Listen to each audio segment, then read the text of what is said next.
avant de parler d'Einstein, qui est le sujet de cette soirée, je voulais dire à quel point je suis heureux de participer à cet anniversaire des grandes conférences liégeoises. C'est des choses qui n'existent pas en France, les grandes conférences comme celles qu'on trouve en Belgique. Et je trouve que ça manque au paysage français. Je suis d'autant plus heureux d'être ici à Liège pour parler d'Einstein que, vous le savez sans doute, Einstein avait un lien particulier avec la ville de Liège, puisque son oncle, César Koch, qui a eu une très grande influence sur lui, habitait à Liège. Il a d'abord habité à Anvers, puis il a déménagé à Liège. Et lorsque Einstein, avec sa femme Elsa, alors qu'ils habitaient Berlin, devait se rendre aux États-Unis, ils prenaient le train de nuit à Berlin, ils arrivaient ici à Liège, passaient la journée et la nuit suivante chez l'oncle d'Einstein, César Koch, et puis ils allaient à Anvers. Là, ils dormaient dans l'hôtel de luxe qui s'appelait Century. Ils prenaient 2 chambres, puisque la femme d'Einstein voulait profiter de cette occasion pour ne pas entendre les ronflements de son mari. Et le lendemain, ils prenaient le bateau pour se rendre aux États-Unis. Ils l'ont fait notamment en 1930, au mois de novembre. Einstein avait été invité à Caltech, en Californie, par Robert Millikan, grand physicien de l'époque. Et ils ont pris un bateau, donc à Anvers, qui s'appelait le Belgoland, de la compagnie Red Star Line. Et les médias allemands avaient suivi leur départ à la gare de Berlin en train. Ils avaient photographié, on a d'ailleurs des images de leur départ. Mais la presse nazie, enfin la presse fidèle à Hitler, dès cette époque, en 1930, avait fait un gros papier expliquant qu'Einstein manquait de patriotisme parce qu'il avait choisi pour aller aux États-Unis un bateau belge plutôt qu'allemand. D'une façon générale, Einstein a eu toute sa vie un lien assez fort avec la Belgique, vous le savez sûrement, notamment par le biais des conseils Solvay à Bruxelles. Le premier, c'est 1911, organisé donc par M. Solvay, qui était un industriel de la chimie. C'est là qu'Einstein a rencontré pour la première fois les grands physiciens de cette époque, notamment Marie Curie. Ils se sont très bien entendus. Et il est revenu plusieurs fois au Conseil Solvay, notamment en 1927. Ces conseils se déroulaient à l'hôtel Métropole de Bruxelles, sauf en 1927 parce que je crois qu'il était en travaux. Mais vous le savez sûrement, c'est en 1927, en Belgique, que le débat sur l'interprétation de la mécanique quantique entre Einstein et Niels Bohr, physicien danois, va vraiment s'amorcer et aboutira à toutes sortes de choses que je raconterai peut-être par la suite. Einstein a aussi passé beaucoup de temps à Spa, il a passé des vacances, et puis il a passé plusieurs mois à partir de janvier 1933 dans une petite ville que vous connaissez qui s'appelle Cocq-sur-Mer, au bord donc de la mer du Nord, dans une maison qui s'appelle la Savoyarde, qui était en fait une maison normande, et il avait pu se loger là avec sa femme grâce à l'aide de la reine de Belgique, et il a passé là des mois très très importants puisqu'il ne pouvait plus rentrer en Allemagne. Son appartement avait été occupé par les SA, qui voulaient prouver qu'il était terroriste. Ils cherchaient donc des armes dans le domicile d'Einstein. Ils ont trouvé un couteau à pain, ce qui leur a servi de preuve. Et Einstein a compris à ce moment-là qu'il ne pourrait plus jamais retourner en Allemagne. Et la première chose qu'il a faite en revenant à Anvers, en janvier 1933, ça a été de se rendre immédiatement à Bruxelles, au consulat allemand, pour rendre son passeport allemand. Donc il a passé quelques mois ici en Belgique, après avoir renoncé à la nationalité allemande. Et ça a été un séjour extrêmement important, qui serait long à raconter, mais il était menacé de mort. Et donc ses sorties quotidiennes étaient surveillées par la police. J'ai pu consulter d'ailleurs les archives de la police, certaines écrites en français, j'ai pu les lire, d'autres écrites en flamand, je n'ai pas pu les lire. Mais on voit l'angoisse de la femme d'Einstein qui avait peur que Einstein ne suive pas les consignes qui lui étaient imposées par la police. Il sortait à n'importe quelle heure. Mais assez rapidement, il a choisi ses horaires d'une façon telle qu'il était sûr de rencontrer, assis sur un rocher au bord de la mer, une jeune fille qui avait 10 ans et qui, à chaque fois qu'il passait devant elle, le traitait de vieille nouille. Voilà, vieille nouille. Et Einstein, tous les jours, allait chercher sa dose de vieille nouille en passant devant cette jeune fille qui l'attendait de façon systématique. C'est aussi pendant ce séjour qu'il va aller à Londres, rencontrer Churchill, auquel il va expliquer que Hitler, d'après ce qu'il en perçoit, c'est pas l'équivalent de Mussolini. Il faudra donc pas chercher à pactiser avec lui, puisque, dit Einstein, Hitler veut la guerre. Et quand on est en face de quelqu'un qui veut la guerre, il n'est pas utile, et c'est même plutôt mauvais de vouloir négocier avec lui. Et certains historiens disent que cette information que Einstein a donnée à Churchill a joué un rôle dans la détermination de Churchill en 1940 pour ne rien céder à Hitler. Bon. Alors, je dois vous parler d'Einstein, d'une bande dessinée que j'ai faite avec un dessinateur belge que vous connaissez peut-être, qui s'appelle Christian Durieux. Mais je voudrais, avant de parler d'Einstein, faire une remarque sur le fait que Einstein fait partie d'une lignée de physiciens qui ressemble à ce qu'a été Galilée en son temps. Ce sont des gens qui ont compris, à commencer donc par Galilée, que le monde dans lequel nous vivons, alors ce que j'appelle le monde, c'est pas l'univers, c'est au contraire le monde dans lequel nous vivons, c'est-à-dire la Terre, nous sommes dans un champ de gravitation particulier, nous ne sommes pas dans le vide, nous avons des vitesses de déplacement qui sont négligeables par rapport à la vitesse de la lumière, et ce monde dans lequel nous vivons nous offre le spectacle de phénomènes physiques que nous avons tendance à comprendre en imaginant que les lois qui expliquent ces phénomènes ressemblent aux phénomènes eux-mêmes. Je vous donne un exemple. Si vous laissez tomber des corps de masse différentes, d'une certaine hauteur, en même temps, eh bien vous voyez que les corps lourds tombent plus vite que les corps légers. Et ce spectacle de la chute des corps, eh bien il fait que votre cerveau va l'interpréter en invoquant une loi, d'ailleurs écrite par Aristote dans son livre qui s'appelle Le Traité du ciel, loi que personne n'a contestée pendant très longtemps, au motif qu'elle est conforme aux observations. Aristote dit « Un corps tombe d'autant plus vite qu'il est plus lourd ». Et cette loi a été enseignée pendant des siècles et même quasiment pendant 2 millénaires. En fait, elle a été ainsi acceptée parce que Aristote faisait autorité. Au Moyen-Âge, on appelait ça l'ipsédixitisme, mot latin qui veut dire ipsé, le maître, lui-même l'a dit.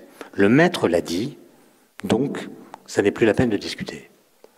Et on a donc répété cette loi comme si elle était évidente et indiscutable. Or, si on y réfléchit un peu, et c'est d'ailleurs une remarque que Galilée lui-même a faite, cette loi ne peut pas être vraie. Pourquoi ? Imaginez que je prenne un rocher qui est 100 000 fois plus lourd qu'un petit caillou. Imaginez que je lâche en même temps d'une certaine hauteur le rocher et le caillou. Est-ce que vous êtes vraiment sûr que si on faisait l'expérience, vous verriez le rocher tomber 100 000 fois plus vite que le caillou? Non. Il est évident qu'il n'y a pas proportionnalité entre la masse d'un corps et la vitesse de chute du corps. Et Galilée, lui, en 1604, se demande, est-ce que cette loi est vraie? Elle semble vraie, à peu près, mais est-ce qu'elle est vraiment vraie? Évidemment, il ne peut pas faire d'expérience dans le vide, puisqu'à l'époque, on ne sait pas faire le vide, et la plupart des doctes pensent que le vide ne peut pas exister, au motif, disait Aristote, que la nature a horreur du vide. Donc Galilée ne peut pas faire tomber des corps dans le vide. Pourtant, en 1604, il écrit « Dans le vide, tous les corps tomberaient à la même vitesse, quelle que soit leur masse. » Et il écrit même « La vitesse de chute d'un corps dans le vide est proportionnelle à la durée de la chute. » Elle est indépendante de la masse. Ça veut dire que si je prends un objet, qu'il s'agit d'une enclume ou d'une plume, si ces objets tombent en même temps, ils tomberont à la même vitesse, et au bout de 3 secondes, leur vitesse sera 3 fois la vitesse qu'ils avaient au bout d'1 seconde de chute. Et au bout de 100 secondes, ça sera 100 fois plus, etc. C'est une loi qui semble absurde, en tout cas, qui semble contredire les phénomènes auxquels nous absorbons, auxquels nous assistons. En fait, c'est la première loi de la physique moderne. Et ce qui est incroyable, c'est que la première loi de la physique moderne contredit le phénomène que pourtant elle explique. Et elle oblige à réinterpréter ce que nous voyons pour expliquer comment une loi qui contredit ce que nous voyons l'explique quand même. Et ce que dit Galilée, c'est que tous les corps soumis à la gravitation tombent à la même vitesse. Mais s'ils ne tombent pas dans le vide, s'ils tombent par exemple dans l'atmosphère, dans l'air, ils vont subir d'autres forces que la gravitation, la résistance de l'air, la poussée d'Archimède, et ce sont ces forces, et seulement elles, qui seront responsables des différences de vitesse que nous observons. Autrement dit, l'erreur d'Aristote est d'avoir fait porter à la gravitation des effets qui ne viennent pas d'elle. Comment est-ce que Galilée a démontré ça? Je répète, il ne l'a pas fait en faisant des expériences. En tout cas, pas des expériences dans le vide. Non, il a fait ce qu'on appelle une expérience de pensée. Une expérience de pensée, c'est une expérience qu'on fait avec son cerveau. Le laboratoire, c'est le cerveau. Et en l'occurrence, ça consiste à poser une question qui commence par « qu'est-ce qui se passerait si ?» Et vous voyez que quand vous posez une question qui commence par « qu'est-ce qui se passerait si ?» vous vous émancipez du monde dans lequel vous êtes. Vous allez vous faire voir ailleurs. Vous faites en sorte que le monde décoïncide avec ce qu'il vous montre. Et Galilée raconte, voilà, j'imagine, c'est ma pensée qui travaille, j'imagine que Aristote a raison quand il dit qu'un corps lourd tombe plus vite qu'un corps léger. C'est l'hypothèse de départ. Je prends donc une grosse pierre et une petite pierre à côté. Je relie la grosse pierre à la petite pierre par une ficelle. Donc l'ensemble formé par les deux pierres reliées l'une à l'autre est plus lourd que la grosse pierre toute seule. J'imagine que je laisse tomber l'ensemble d'une certaine hauteur. Que dit Aristote? Aristote dit l'ensemble est plus lourd que la grosse pierre, donc l'ensemble va tomber plus vite que la grosse pierre. Oui, mais pendant la chute, la petite pierre, qui tombe moins vite que la grosse, va tendre la corde. Et elle va faire parachute. Et donc elle va freiner la chute de la grosse pierre. Ce que découvre Galilée, c'est que dans la loi d'Aristote, il y a une contradiction interne qui était cachée. Puisque, appliquant la loi d'Aristote à l'expérience qu'il vient d'imaginer, il faut conclure que ça tombe plus vite que la grosse pierre toute seule et que ça tombe moins vite. Il y a un en même temps, si vous voulez, qui apparaît là comme d'aucuns en France ont essayé de promouvoir cette idée du en même temps. Voilà. Il y a une contradiction. Comment résoudre la contradiction? En disant que la grosse pierre tombe exactement à la même vitesse que la petite, ce qui n'est pas ce que nous voyons. Voilà. La première loi de la physique moderne, c'est celle-là. Elle dit le contraire de ce que nous voyons.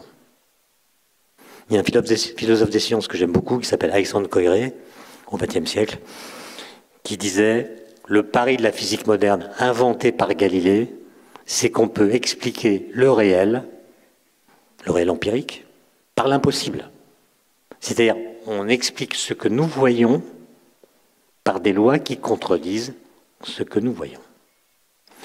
Et Galilée avait compris cela, comme Einstein. En fait, pour expliquer leur attitude intellectuelle, je vais vous raconter une anecdote qui m'a été racontée par un chef d'orchestre à Bruxelles, qui s'appelle Monsieur Altinoglu, peut-être que vous le connaissez. On a dîné ensemble, il m'a parlé de Maurice Ravel, le grand compositeur Maurice Ravel que vous connaissez, qui était, paraît-il, un très mauvais chef d'orchestre. Pourquoi? Parce qu'il avait tendance à rêvasser, à se déconcentrer, et donc il perdait parfois le contact avec les musiciens dont il avait la charge. Et un soir, paraît-il, il a dirigé un orchestre qui jouait l'une de ses œuvres. Et tout d'un coup, il s'est immobilisé, c'est-à-dire les gestes qu'il faisait pour diriger les musiciens se sont arrêtés tout d'un coup, ce qui a créé évidemment une cacophonie. Il y a des musiciens qui ont continué à jouer à leur rythme, d'autres qui sont arrêtés. Et puis au bout d'une fraction de seconde, Ravel a repris sa gestuelle, ce qui a d'ailleurs créé une seconde cacophonie. Et à la fin du concert, on lui a demandé « Mais Qu'est-ce qui s'est passé? Et Ravel a dit, pendant un court laps de temps, j'ai entendu à l'intérieur de mon crâne une autre interprétation possible de ce morceau que j'ai écrit que celle qui était jouée par l'orchestre. Autrement dit, la musique intérieure qu'il a entendue l'a rendu sourd à la musique qui était jouée par l'orchestre. Eh bien ça, c'est pour moi une illustration de la condition humaine. Non pas qu'on soit enfermé dans notre cerveau, comme l'a été pendant ce court laps de temps Maurice Ravel, mais au sens où nous sommes prisonniers du monde dans lequel nous sommes. Ce monde dont j'ai parlé tout à l'heure, la Terre, on est dans un champ de gravité particulier, on n'est pas dans le vide, on se déplace lentement, etc. On voit le ciel depuis la Terre et pas autrement. Ce monde-là, en fait, nous masque l'univers. Il nous trompe sur les vraies lois physiques, qui sont celles qui valent ailleurs que dans notre monde, ce qui explique pourquoi les vraies lois physiques sont contradictoires avec les spectacles que le monde nous donne. Si on se trompe sur la loi de la chute des corps, c'est parce que notre monde n'est pas dans le vide. Et donc, des gens comme Galilée ou Einstein sont des gens qui ont su trouver des stratagèmes intellectuels pour sortir des conditions particulières qui sont celles qui existent dans notre monde. Et qui ont donc posé des questions comme qu'est-ce qui se passerait si les corps tombaient dans le vide? Qu'est-ce qui se passerait si on était dans un champ de gravité beaucoup plus fort que celui qui est présent sur Terre? Qu'est-ce qui se passerait si nos vitesses de déplacement étaient beaucoup plus grandes que celles qu'on observe, si elles étaient par exemple la moitié de la vitesse de la lumière? Et ce sont des gens qui ont compris que notre esprit nous trompe, parce qu'il s'est adapté à notre monde, ce qui l'empêche parfois, à cause de toutes sortes de biais cognitifs, de comprendre ce qui se passe en dehors de notre monde. Et ils ont également compris que nos sens nous trompent. Par exemple, si j'étais venu ce soir avec un morceau de bois que j'aurais posé sur une table, par exemple sur l'estrade, et si à côté j'avais posé un morceau de marbre, si je demande aux personnes du premier rang de venir poser la main sur le morceau de bois, puis sur le morceau de marbre, et si je leur demande, à votre avis, lequel de ces deux morceaux est le plus chaud? Évidemment, ils vont tous répondre le morceau de bois. Quand on touche du bois, il est plus chaud que n'importe quel morceau de marbre. Ensuite, j'aurais sorti 2 glaçons de mes poches. Le premier glaçon, je le pose sur le morceau de bois. Le second, je le pose sur le morceau de marbre. Et je demande à ces personnes, à votre avis, lequel des 2 glaçons va fondre le plus vite? Ils vont répondre celui qui est sur le morceau de bois, puisqu'il est plus chaud. Et à ce moment-là, on regarde. Et on voit que le glaçon que j'ai posé sur le morceau de bois, il sera encore là à la fin de ma conférence. Alors que celui que j'ai posé sur le morceau de marbre, il aura disparu au bout de quelques minutes. Et le trouble augmente si je précise qu'en fait, le morceau de bois était exactement à la même température que le morceau de marbre, qui est la température de la pièce. Conclusion.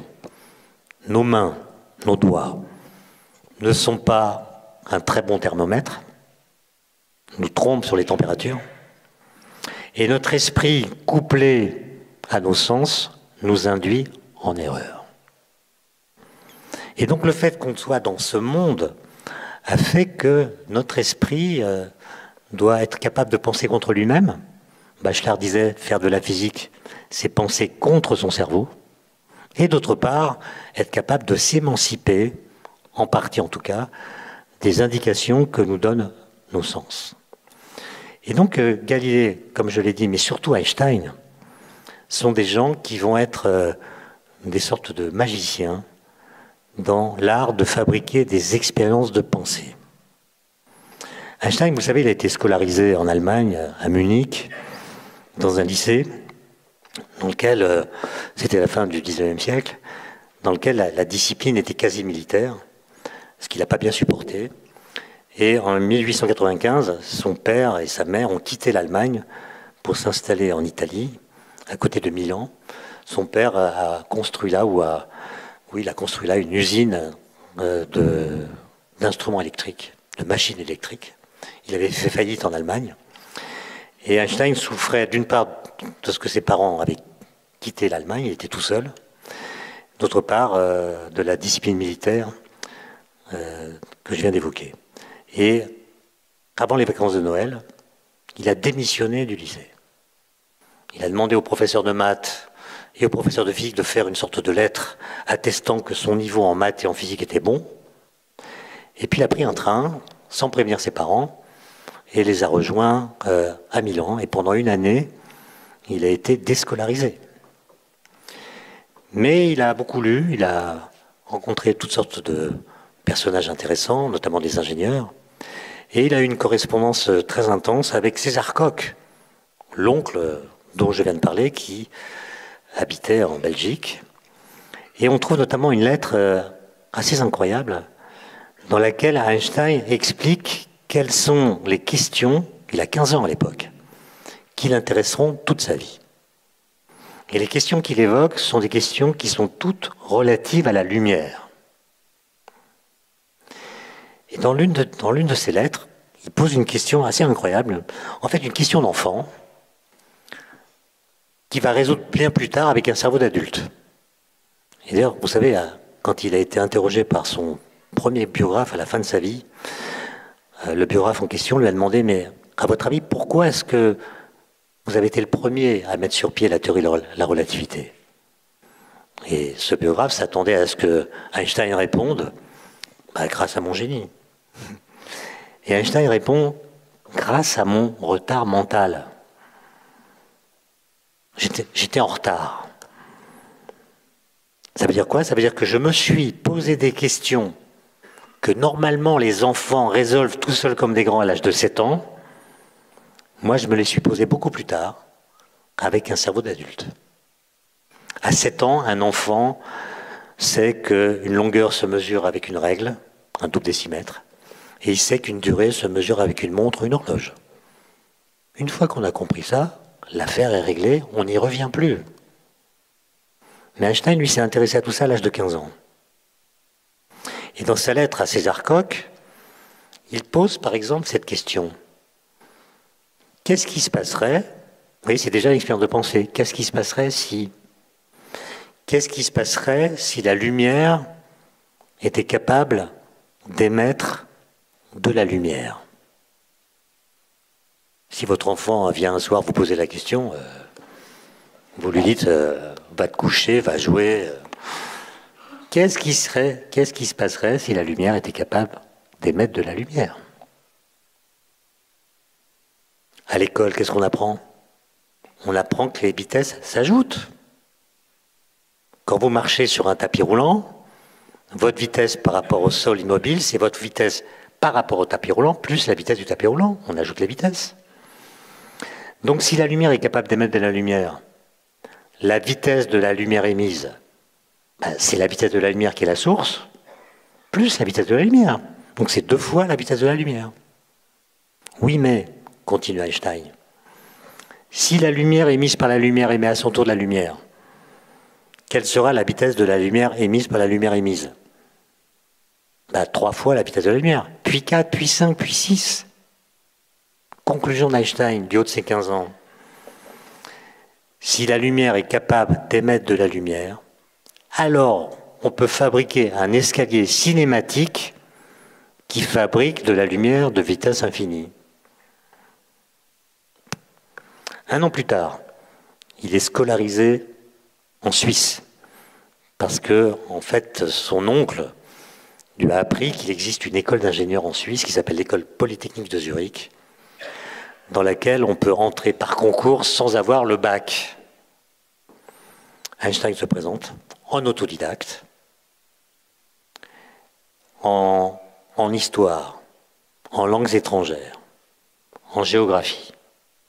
Dans toutes les disciplines où il faut apprendre par cœur, c'est une catastrophe.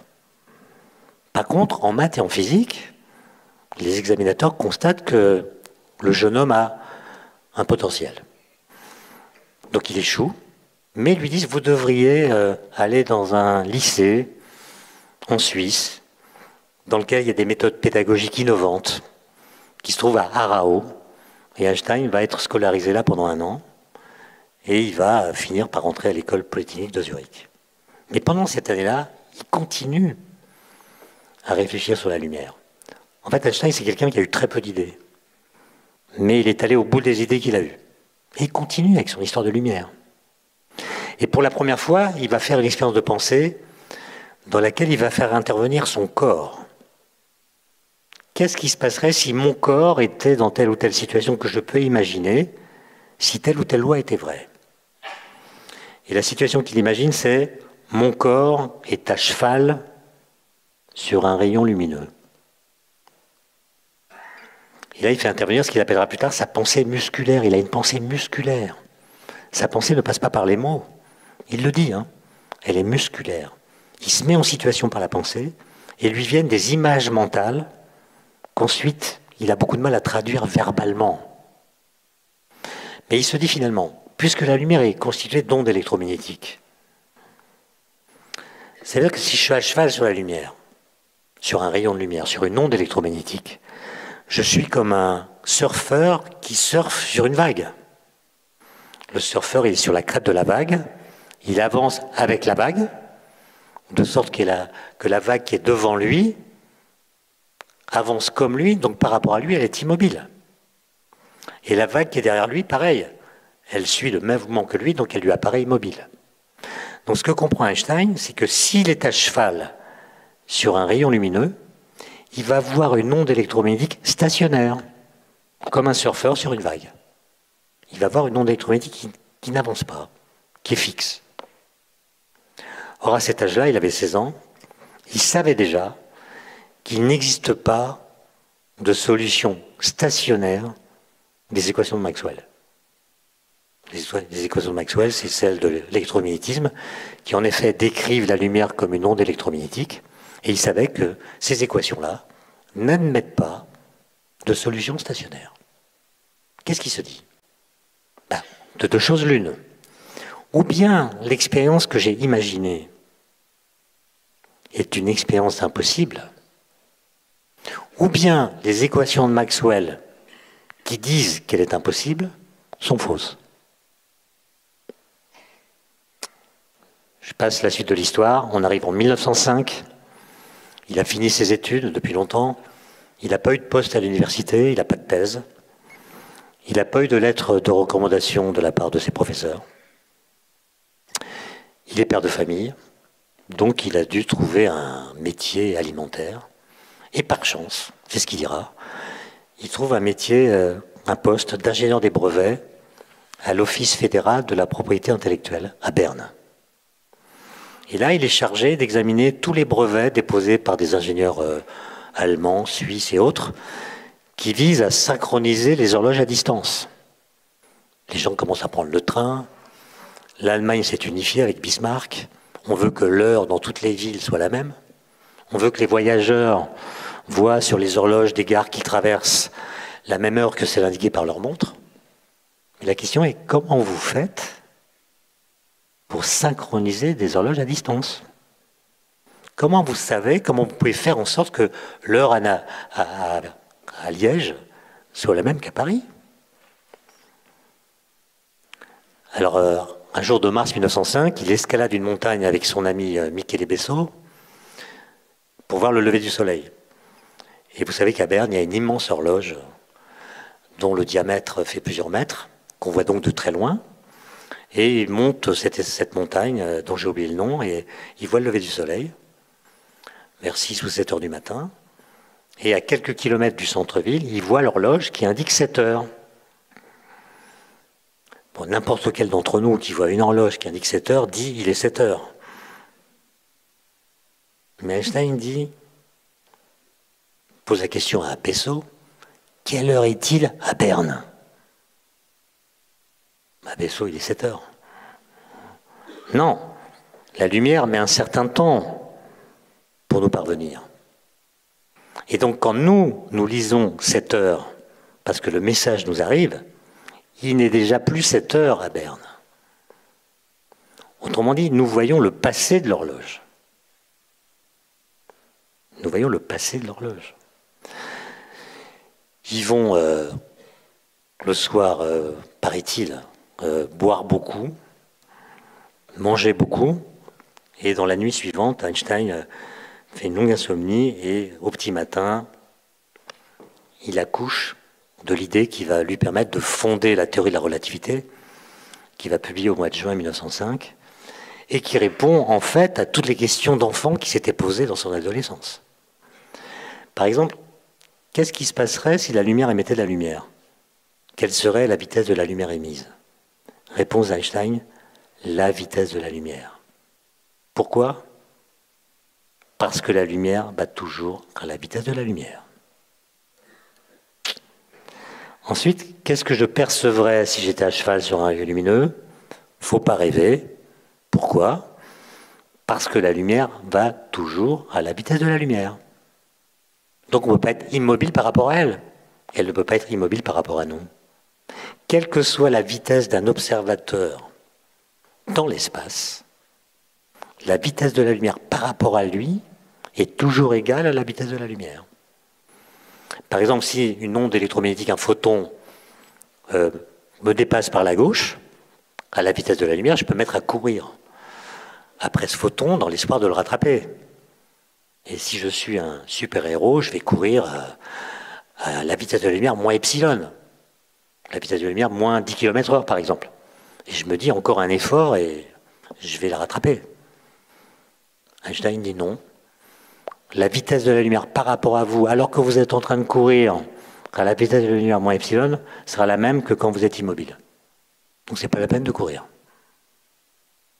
Quelle que soit votre vitesse dans l'espace, la vitesse de la lumière par rapport à vous est la vitesse de la lumière. C'est ce qu'on appelle l'invariance de la vitesse de la lumière. C'est quelque chose qu'on n'a pas, qui est tellement contre-intuitif. C'est-à-dire par exemple que si une voiture vient vers vous, tout phare allumé, si la vitesse avec laquelle elle vient vers vous, c'est la moitié de la vitesse de la lumière, la vitesse des phares que vous allez mesurer, ça ne sera pas la vitesse de la lumière plus la vitesse de la voiture, donc au total 1,5 fois la vitesse de la lumière, ça sera la vitesse de la lumière. On tombe la même vitesse que si la voiture était immobile. Et si la voiture recule par rapport à vous à la moitié de la vitesse de la lumière, les phares vont vous envoyer une lumière que vous allez mesurer pour ce qui est de leur vitesse, toujours avec la même valeur. C'est ça que ça veut dire. Et quand vous avez compris ça, alors vous constatez assez facilement que ça vous oblige à complètement changer les relations entre l'espace et le temps. Dans notre monde, nos montres, quels que soient nos déplacements dans l'espace, restent synchronisées. J'avais rendez-vous avec vous aujourd'hui à une certaine heure, je suis arrivé à l'heure, vous aussi. Entre le moment où j'ai pris rendez-vous et aujourd'hui, j'ai pris le train, vous aussi, on s'est déplacés. Certains d'entre vous ont pris l'avion. Et nos montres sont restées synchronisées. Qu'est-ce qu'on en déduit? Que le temps est universel. Il est le même pour tout le monde, pour toutes les montres. Et on en déduit également qu'il est absolu, puisqu'il n'est pas affecté par nos déplacements dans l'espace. Voilà ce qu'on croit tous. Mais c'est faux. C'est complètement faux. Ça n'est vrai que parce que dans notre monde, nos vitesses de déplacement sont négligeables par rapport à la vitesse de la lumière. Si nos trains pouvaient aller à ne serait-ce qu'un dixième de la vitesse de la lumière, nos voyages désynchroniseraient nos montres respectives au point que nous ne pourrions plus prendre de rendez-vous. Voilà. En me déplaçant dans l'espace, ma montre se désynchronisait de la vôtre et on ne serait pas d'accord sur l'heure qu'il est. Donc, voilà, Einstein il a trouvé un moyen de comprendre ce qui se passerait si on allait vite, si on allait très vite. Il a compris aussi que dans ce référentiel qui est cette salle, ce que j'appelle l'espace, c'est ce que je mesure avec une règle, et ce que j'appelle une durée, c'est ce que je mesure avec une montre. Et j'imagine que pour tous les observateurs qui traverseraient cette pièce, cette distinction serait la même. Eh bien, c'est faux. Si l'observateur va très vite en traversant cette pièce. Il y a une partie de ce que je mesure avec une règle que lui mesura avec une horloge. Et il y a une partie de ce que je mesure avec une horloge qui mesura avec une règle. Autrement dit, la séparation entre l'espace et le temps n'est pas absolue. C'est ça qu'on veut dire quand on dit que le temps est relatif. En fait, la relativité, c'est pas une théorie relativiste, c'est une théorie de l'absolu. C'est une théorie qui nous dit ce qui ne change pas quand on change de référentiel. Ce qui ne change pas quand on change de référentiel, c'est la vitesse de la lumière. C'est elle qui est l'absolu. Et parce qu'elle est un absolu, l'espace et le temps ne sont plus des absolus.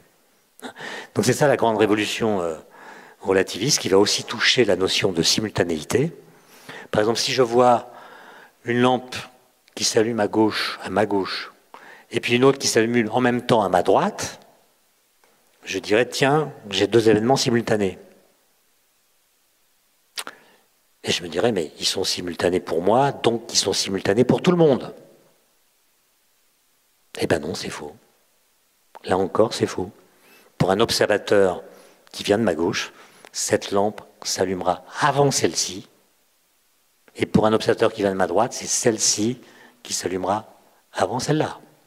Donc deux événements qui sont simultanés pour moi peuvent apparaître dans un certain ordre chronologique pour un observateur et dans l'ordre chronologique inverse pour un autre observateur. Donc la simultanéité n'est pas un absolu comme il l'avait pensé. Et l'expérience de pensée la plus féconde qu'Einstein a eue, c'est en 1907.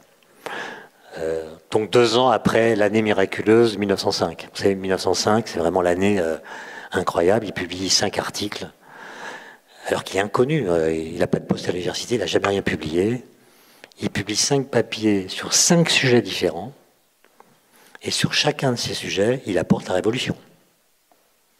L'article sur la relativité, c'est l'article de juin.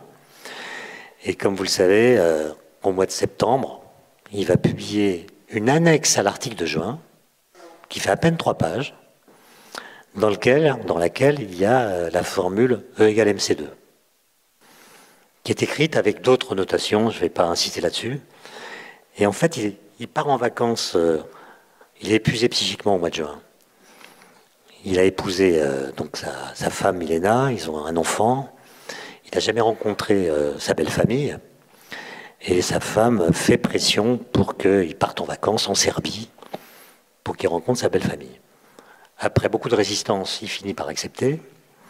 Et il continue, Einstein, il n'a qu'une idée en fait, il continue à mouliner.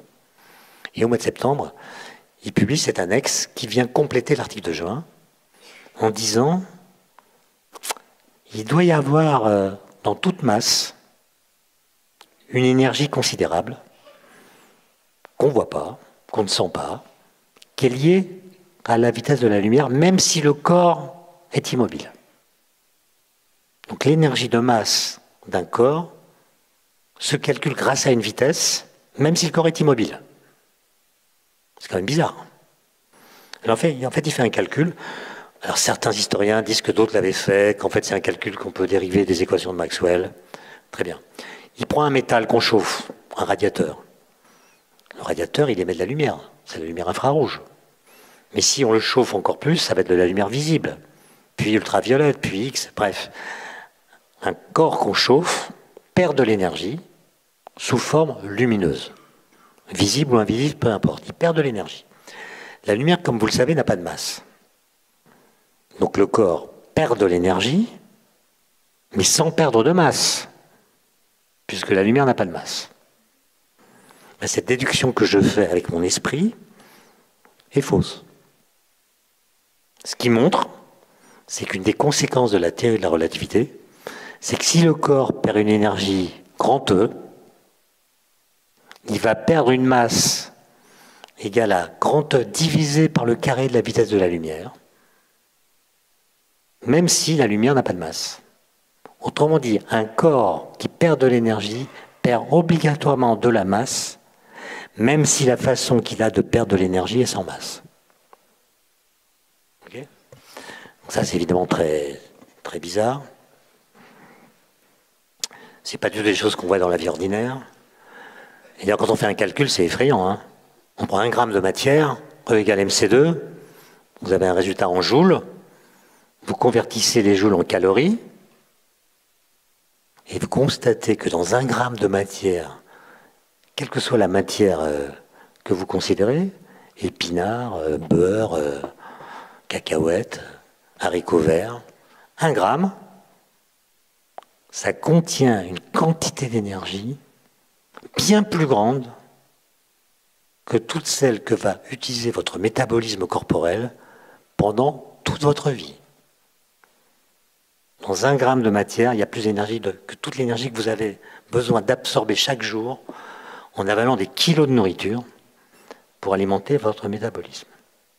Donc il y a une question que je vous pose, pour y discuter, c'est pourquoi on mange autant, hein? Sachant que 1 gramme de matière, ça représente la quantité de masse qui a été transformée en énergie dans l'explosion d'Hiroshima. Hiroshima, c'est 1 seul gramme de matière qui devient de l'énergie.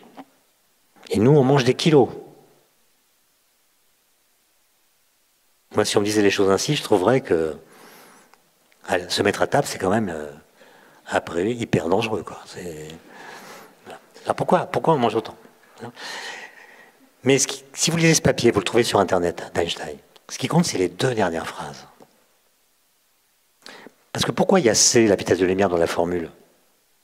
Tout simplement parce que dans le calcul qu'il a fait, il a décrit les ondes lumineuses qui sont émises par le métal comme des ondes de lumière. Donc il y a la vitesse de la lumière qui intervient dans la description mathématique de ces ondes. Mais Einstein, avant-dernière phrase, il dit « Cette formule doit demeurer vraie même si aucune lumière n'est mise en jeu dans le processus par lequel le corps perd de l'énergie. » Phrase incroyable, qui veut dire que la vitesse de la lumière n'a rien à voir avec la lumière. La vitesse de la lumière devient une constante universelle de la physique qui intervient dans les processus physiques même quand il n'y a pas de lumière mise en jeu. Et il conclut par une phrase. « Les sels de radium récemment découverts par Madame Curie », je dis ça pour les... Oui, j'ai changé mon plan. Hein, les sels de radium récemment découverts par Madame Curie en apporteront la preuve. Et en effet, dans la radioactivité, quand un atome devient un autre atome en émettant un électron, par exemple, c'est ce qu'on appelle la radioactivité bêta, il n'y a pas de lumière. Il n'y a pas de lumière. Mais pour faire le calcul, il faut utiliser l'énergie de masse donnée par E égale mc2. Donc la vitesse de la lumière intervient dans tous les processus physiques. En fait, C n'a rien à voir avec la lumière. C'est une révolution incroyable. 2 ans plus tard, Einstein, qui n'a toujours pas de poste à l'université, toujours ingénieur des brevets à l'office de la Fédération intellectuelle, propriété intellectuelle de Berne, un jour il rentre de déjeuner, c'est au mois de novembre, et comme tous les jours, il s'assied sur son tabouret pour faire ce qu'il appelle une sieste semi-éveillée. Alors en fait, il s'assied sur un tabouret, pas sur une chaise, il n'y a pas de dossier. Pourquoi? Parce qu'en fait, il ferme les yeux, il s'endort presque, mais s'il s'endort vraiment, et si une nouvelle idée lui traverse l'esprit, il lui reste suffisamment de conscience pour que, par un mouvement de son corps, il soit réveillé, quoi. Il s'endort, mais comme il n'y a pas de dossier, il y a un réflexe du corps, et il est capable de choper l'idée, quoi. Tout le monde pense qu'Einstein a eu beaucoup d'idées. En fait, pas du tout. Il a rencontré Paul Valéry en 1933, et Paul Valéry, à l'issue du dîner qu'ils ont eu ensemble, lui demande, mais quand vous avez dit... Parce que Valéry pensait qu'Einstein avait des idées à une cadence d'essuie-glace. Donc il pensait qu'il était tout le temps en train de noter des trucs, et il lui demande, quand vous avez dit, comment vous faites? Vous la notez, vous la dictez à quelqu'un? Et Einstein lui répond, et ça l'a déçu, « Oh, vous savez, maître, une idée, c'est si rare. Hein » Mais ce jour-là, il a eu l'idée dont il dira plus tard qu'elle a été la plus heureuse de sa vie. Il dit, il suffit de le lire, « J'ai compris ce jour-là que si mon corps tombait en chute libre, je ne sentirais pas que j'ai un poids. » Cette idée me fit une très forte impression qui me mena 8 ans plus tard vers une nouvelle théorie de la gravitation. Incroyable.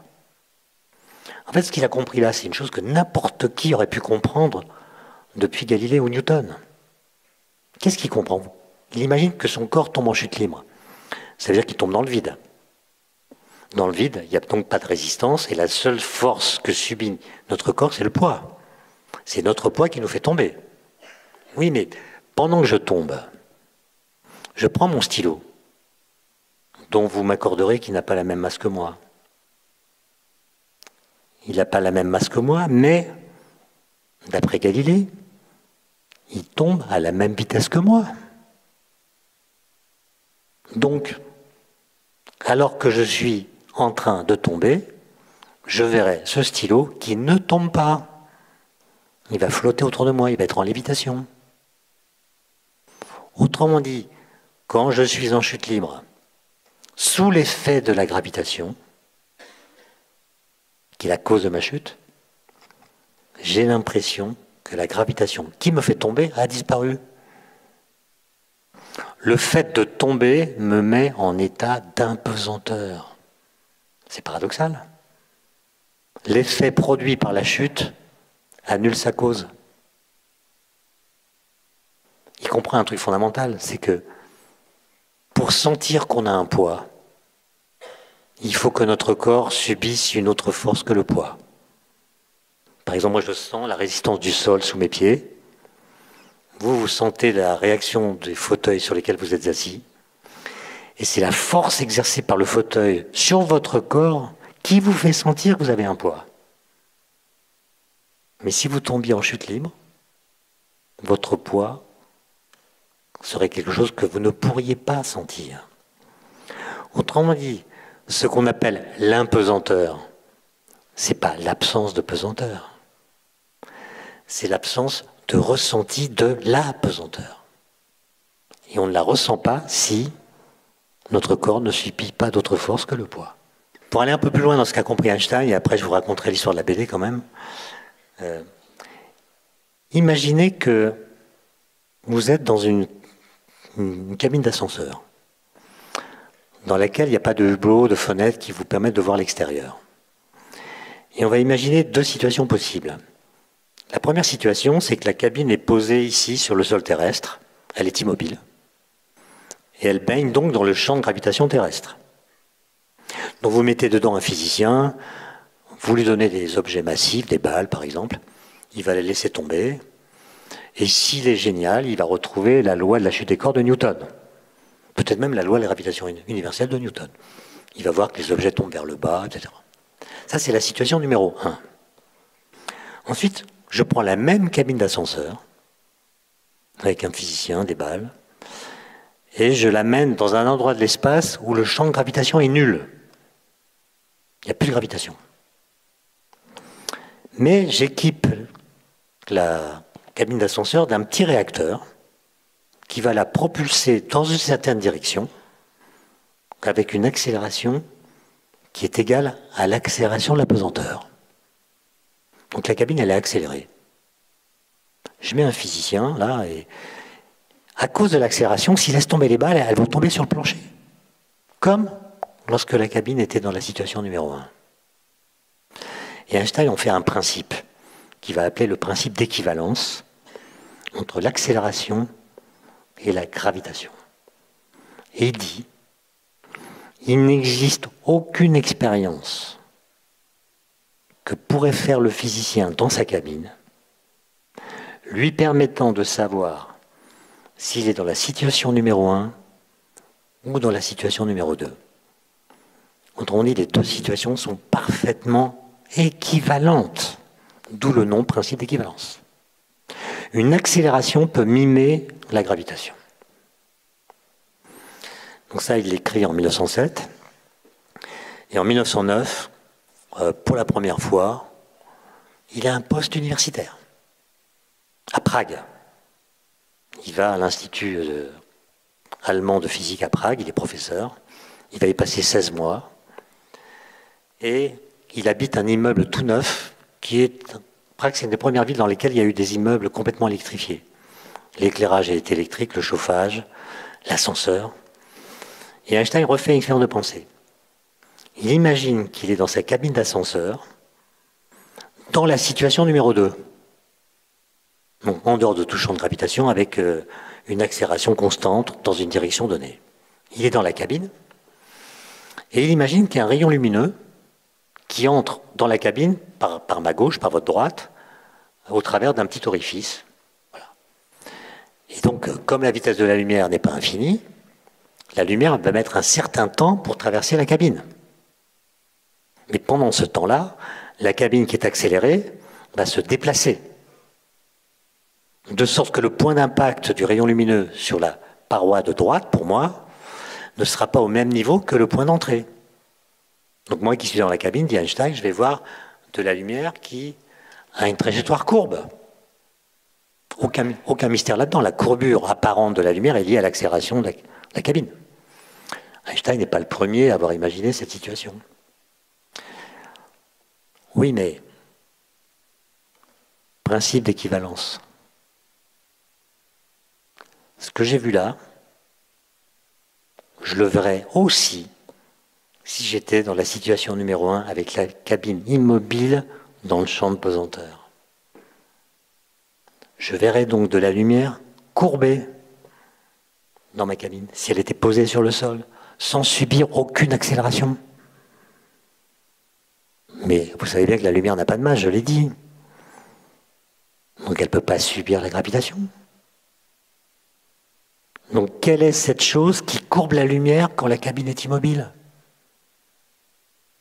Réponse d'Einstein, la gravitation. Donc la gravitation agit même sur les objets qui n'ont pas de masse comme la lumière. Ça va le rendre fou. Il va démissionner de Prague pour retourner à Zurich, où il a un ancien copain qui s'appelle Marcel Grossmann, qui, à la différence d'Einstein, ne séchait pas les cours de mathématiques à l'école polytechnique de Zurich, parce qu'il a compris qu'il va devoir changer la géométrie de l'espace-temps. Et ce qu'il va démontrer, c'est que la gravitation, contrairement à ce qu'on apprend à l'école, c'est pas une force qui agit à distance entre les objets massifs, c'est une déformation de la géométrie de l'espace-temps. Les objets massifs déforment l'espace-temps, et la Terre, par exemple, qui tourne autour du Soleil, il ne faut pas imaginer, dit Einstein, qu'elle subit une force de la part du Soleil, comme le disait Newton. C'est le Soleil qui déforme l'espace-temps dans son voisinage, qui courbe l'espace, et la Terre va en ligne droite dans cet espace, sans subir aucune force. Mais quand on va en ligne droite dans un espace-temps courbé, on a une trajectoire curviligne. Donc la rotation de la Terre est liée au fait que l'espace est courbé par le Soleil. C'est une révolution. Et comment vérifier cela? Dès 1914, Einstein propose un truc, éclipse totale du Soleil. Quand il y a une éclipse totale du Soleil, c'est-à-dire que le Soleil est entre la Terre et la Lune. La Lune a exactement le même diamètre apparent que le Soleil. Donc le Soleil est masqué par la Lune. En temps ordinaire, les étoiles fixes, on ne les voit pas parce que le Soleil nous aveugle dans la journée. On ne les voit que la nuit. Maintenant, imaginez que les étoiles fixes, qui envoient de la lumière vers la Terre, voient la trajectoire de cette lumière courbée par la présence du Soleil. Mais ça veut dire que les étoiles fixes, quand le Soleil est là, et on peut les voir quand il y a une éclipse, n'auront pas la même position apparente que la nuit, quand le Soleil n'est pas là. Autrement dit, si le Soleil est sur la trajectoire de cette lumière, la trajectoire de cette lumière ne sera pas la même selon que le Soleil est là ou selon qu'il n'est pas là. Et quand il y a une éclipse, il est là, mais on n'est pas aveuglé par lui parce que la Lune fait écran. Et il y a un astronome allemand qui s'appelle Freundlich qui est emballé par ça. Il sait qu'il y a une éclipse totale du Soleil qui est prévue au mois d'août 1914 en Crimée. Il monte une expédition. Mais quand on est allemand, aller en Crimée au mois d'août 14, c'est pas une idée géniale. Donc ils se font arrêter par les Russes, ils sont mis en prison. qui seront d'ailleurs échangés par des prisonniers, pour d'autres prisonniers quelques temps plus tard, mais ils ne font pas la mesure. Et heureusement, parce que les calculs d'Einstein, à l'époque, étaient faux d'un facteur 2.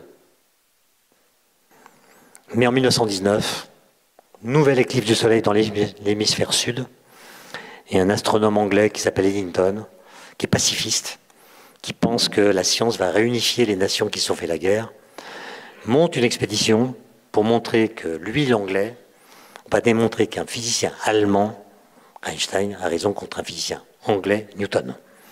Il monte l'expédition et il montre qu'en effet, la lumière est déviée exactement comme Einstein l'a calculé, avec son calcul 7 fois juste. Et Einstein va faire la une des journaux dans le monde entier. Je collectionne les unes des journaux de cette époque, et vraiment dans le monde entier, en Amérique, en Inde, Afrique, Amérique du Sud. On parle d'Einstein, on parle de cette histoire parce que ça suscite un engouement incroyable. Le monde s'est fait la guerre et on veut montrer que grâce à des nouvelles idées, des nouvelles découvertes, le futur sera différent du passé. Alors il y a un pays quand même où on n'en parle pas, c'est la France, parce qu'il y a grève de la presse. Hein, c'est comme ça chez nous. Mais en Belgique, il y a des articles incroyables. En Belgique, je crois que celui qui a fait l'article, c'était pas la journée scientifique qui était en vacances, c'était le responsable des sports, spécialiste du golf. Et en fait, il en a très bien parlé, parce que le golf, ça donne les bonnes métaphores pour bien parler de la courbe de l'espace. Et le second fils d'Einstein, qui vivait à Zurich, puisque ses parents avaient divorcé, Einstein vivait à Berlin, et les fils d'Einstein vivaient avec leur mère à Zurich, écrit à son père en lui demandant « Papa, pourquoi est-ce que tu es célèbre? Qu'est-ce que tu as fait ?» Et Einstein répond par une lettre qu'on trouve au musée Einstein de Berne, petite lettre, dans laquelle il dit « Mon fils, sache que quand un scarabée aveugle marche sur une feuille, il ne peut pas se rendre compte que cette feuille est courbée. Moi, ton père, j'ai compris ce que le scarabée aveugle ne peut pas voir, c'est-à-dire la courbure de l'espace. » Je dis ça pour que, au moment de la dédicace, vous ne veniez pas me demander pourquoi j'ai un scarabée au revers de ma veste. Maintenant, la BD, je termine. En 2014 et 2015, je me suis intéressé à l'influence qu'a pu avoir le contexte dans lequel vivait Einstein dans la jeunesse de ses propres idées. Je voulais savoir si les villes dans lesquelles il a habité avaient pu avoir une incidence par le climat culturel qui existait là, sur la façon qu'il a eu de penser. Donc j'ai pris mon vélo, je suis allé en Suisse, à Berne, à Zurich, à Aarau, dont j'ai parlé, à Mettmerstetten, où il passait ses vacances. J'ai consulté les archives, j'ai enquêté. J'ai fait la même chose en Belgique. À Spa, j'en ai parlé, à Liège, visité l'appartement de César Koch. À Bruxelles, évidemment, à Coq-sur-Mer, etc. À Prague, mais là, je suis pas allé en vélo. Et la conclusion à laquelle je suis arrivé, c'est Einstein était quelqu'un d'agéographique. C'est-à-dire que ce qui se passait dans son cerveau était indépendant de l'endroit dans l'espace où se trouvait son cerveau. Voilà. Donc j'ai fait tout ce voyage pour rien, mais ça a donné un livre, Le pays qu'habitait Albert Einstein, qui a été publié en 2016. Et quelques années plus tard, un éditeur de bande dessinée, Futuropolis, me demande si je suis d'accord pour faire une bande dessinée sur Einstein, qui raconte sa vie. Moi, j'ai refusé, parce que des biographies d'Einstein, il y en a beaucoup, et je ne voyais pas très bien quelle pouvait être ma valeur ajoutée là-dedans. Donc j'ai dit non. Mais il a insisté pendant de longs mois, et on a discuté, et au hasard d'une conversation, paraît-il, je ne m'en souviens pas, j'ai sorti cette phrase « Einstein me manque ». Ça voulait dire quoi? Ça voulait dire que je ne connais personne aujourd'hui qui ait l'aura, l'autorité, l'humour, la sagesse, entre guillemets, d'Albert Einstein. Einstein, c'est quelqu'un qui, lorsqu'il parlait à la radio, par exemple, on l'écoutait, quoi. On l'écoutait vraiment. Et il disait des choses que personne d'autre, à l'époque, ne disait. Et je trouve qu'aujourd'hui, personne n'a cette personnalité-là, cette aura-là. Et cet éditeur a réagi aussitôt, mais t'as qu'à imaginer qu'il revient. Et c'est là qu'a germé le projet qui a donné la bande dessinée qui vient de paraître, qui s'appelle L'Éternité béante. Alors l'Éternité béante, c'est une anagramme. Hein. Je vous dis pas laquelle, il faut lire la BD pour la comprendre. Mais ça raconte un rêve que je fais, dans lequel j'imagine qu'Einstein revient en 2024. Et grâce à un gros insecte qui s'appelle l'espace-temps, TAON, je peux l'amener où je veux. Je peux lui faire visiter notre monde contemporain. Et j'essaie d'imaginer quelles sont ses réactions devant telle ou telle situation que je lui présente. Évidemment, la première chose qu'on fait, c'est un vol parabolique. Ce qu'on appelle un vol 0G. Et on lui fait faire l'expérience de pensée qu'il avait faite en 1907. Quand vous êtes dans un vol 0G, vous savez ce que c'est? C'est un Airbus qui décolle avec une pente de 45 degrés. Donc les réacteurs à fond. On est pressé sur les sièges puisqu'on a un poids apparent qui est à peu près 2,5 fois son vrai poids. Et puis quand l'avion atteint une altitude de 10 000 mètres, il n'y a quasiment plus de résistance de l'air. Donc les pilotes coupent les moteurs, quasiment, et l'avion a une trajectoire parabolique. D'où le terme vol parabolique. Ça veut dire que l'avion suit la trajectoire qu'aurait n'importe quel corps ayant la même vitesse lancé avec cette direction. Ça dure 24 secondes, 12 secondes de montée, 12 secondes de descente, et après les pilotes remettent les gaz et on refait cette espèce de saut 40 fois de suite. Donc pendant 24 secondes, on est en impesanteur. On est en chute libre en fait. On ne subit que son poids comme l'avion. Et donc on est comme un astronaute dans l'ISS, on se décolle du siège, on peut faire des saltos. D'ailleurs au passage, on dit qu'on est en chute libre, mais l'avion monte dans la première moitié de la parabole. C'est un truc qu'on n'a pas forcément conscience dans notre monde ici-bas, c'est que on peut monter, prendre de l'altitude en chute libre. Voilà, on monte en chute libre. Voilà. Bref, ça c'est la première chose qu'on lui montre. Ensuite, je ne vais pas détailler, mais on l'emmène sur la Lune. On lui explique qu'on a pu détecter les ondes gravitationnelles qu'il avait prédites, mais il pensait qu'on ne pourrait jamais les prédire. On lui explique que les ondes qu'on a découvertes ont été produites par la fusion de deux trous noirs il y a plus d'1 milliard d'années, alors que lui ne croyait pas aux trous noirs. Donc il est un petit peu ébranlé. Ensuite, on l'amène à l'Institut d'optique d'Orsay, où un physicien qui s'appelle Alain Aspect, qui a eu le prix Nobel en 2022, a démontré ce qu'on appelle l'intrication quantique, dont Einstein avait vu qu'elle était prédite par la mécanique quantique, mais lui n'y croyait pas. Donc il est un petit peu ébranlé. Ensuite, on l'amène à Hiroshima, on l'amène dans un data center, on l'amène évidemment à un concert des Rolling Stones. Bah oui, puisque la langue, hein. Einstein a tiré la langue. Le logo des Stones, c'est la langue. Stones, en anglais, ça veut dire des pierres. Einstein, ça veut dire une pierre. Donc, et puis surtout, ils ont un point commun très fort. C'est qu'Einstein, quand il a décidé de quitter l'Europe, définitivement, ça c'est quand même un truc incroyable, c'est qu'en 1933, avant qu'on apprenne toutes les horreurs du nazisme, il avait compris, il savait qu'il ne remettrait plus jamais les pieds en Europe. Et avant de partir aux États-Unis, il s'arrête à Londres. Et le 3 octobre 1933, il donne une conférence dans la grande salle de concert de Londres qui s'appelle le Royal Albert Hall. Et vous pouvez lire la conférence qu'il a donnée. Il y avait 10 000 personnes, la plupart des réfugiés. Et Einstein explique ce qu'est la liberté. Et il explique pourquoi, à cause d'Hitler, il va falloir se battre.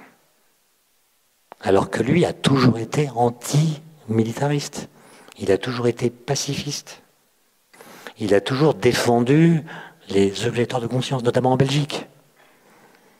Mais il a cessé de le faire durant son séjour à Coq-sur-Mer. il a annoncé qu'il fallait que les jeunes fassent leur service militaire à cause d'Hitler. Ce qui lui a valu plein d'ennuis. Je vous laisse regarder ça, mais cette conférence qu'il donne au Royal Albert Hall a marqué les esprits. Ensuite, il est parti aux États-Unis, et les Stones, les Rolling Stones, ont donné leur premier grand concert en Angleterre au Royal Albert Hall en 1963. Donc le corps des Rolling Stones a traversé la rémanence spectrale d'Einstein. Moi, c'est une idée qui me plaît. Évidemment, dans la bande dessinée, on dit à Einstein, on est dans un rêve. Hein. On lui dit, ce serait bien que, ayant vu tout ce qu'on t'a montré, j'ai pas donné la liste, mais on lui a montré beaucoup de choses de notre monde, on aimerait bien que tu fasses une conférence à l'humanité qui soit la même chose que celle que tu as faite en 1933. Quels sont les messages que tu voudrais aujourd'hui adresser à l'humanité? Et il le fait. On est dans un rêve, on est tout seul, il parle dans le vide. Mais il y a un bouche à oreille qui s'installe, la salle se remplit, c'est retransmis à la télévision, ça provoque un phénomène d'ampleur mondiale, disons. Il dit beaucoup de choses intéressantes, plutôt optimistes. Et puis au moment où il va dire les choses les plus importantes, je me réveille. Voilà, je sors du rêve. Et donc le message reste en quelque sorte à inventer. Mais je crois que j'ai dépassé mon temps de parole. Donc je m'arrête là-dessus et je vous remercie pour votre silencieuse attention.